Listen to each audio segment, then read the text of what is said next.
Mi manera de sentir todavía la gente no la ha entendido. Entonces, pues, yo no le echo cuenta. Yo voy a mi aire. What does it mean to return? To come back to the community that one has left for so long? Is it possible, that return? Everything upon the return seems like it hasn't changed.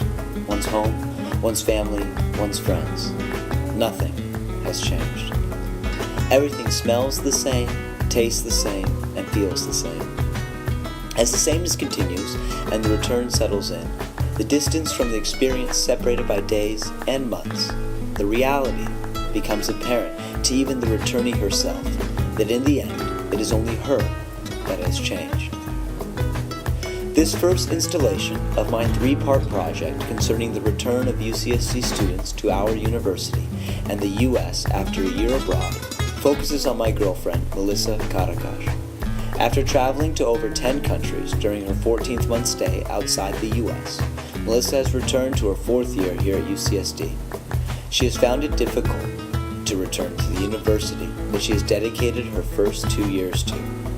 Her friends are interested in new things, and much has happened in the year that she has been away. The university itself looks different, with new buildings having been built and completed while she was gone. No longer living on campus, Melissa is now a commuter student. The former nuisances and burdens that were part of her life while living abroad are now things that she misses, trying to find that same challenge in her home environment.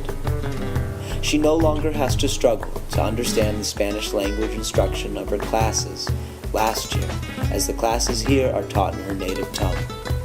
She no longer has to worry about standing out as the foreigner in location and thought, for she is once again here in America.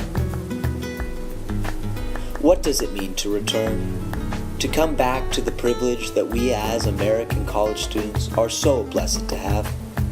Of endless opportunity and hope, we can dream of a never-ending tomorrow and work for a greater understanding. We, citizens of the U.S., carriers of the blue passport, are granted passage to all corners of the world. We can travel anywhere, knowing that we have the backing of the world's strongest country. We are both supporters and admonishers of our country's politics, but in the end, we will take and use all of its benefits. Returning to a community that we once belonged opens our minds to the privilege that we have been given, for nothing other than having been born in this land. It is a responsibility that we, ultimately, cannot take lightly. The mind wanders and dreams become lost when the return is brought back in its original form. How can we make this world a better place? How can we use what we have learned to make this world one of equality, free of suffering? The answer lies buried in between both the journey and the return for it, as we begin the path to greater understanding. Through the understanding of ourselves, we will ultimately be able to find the answer that will light the world.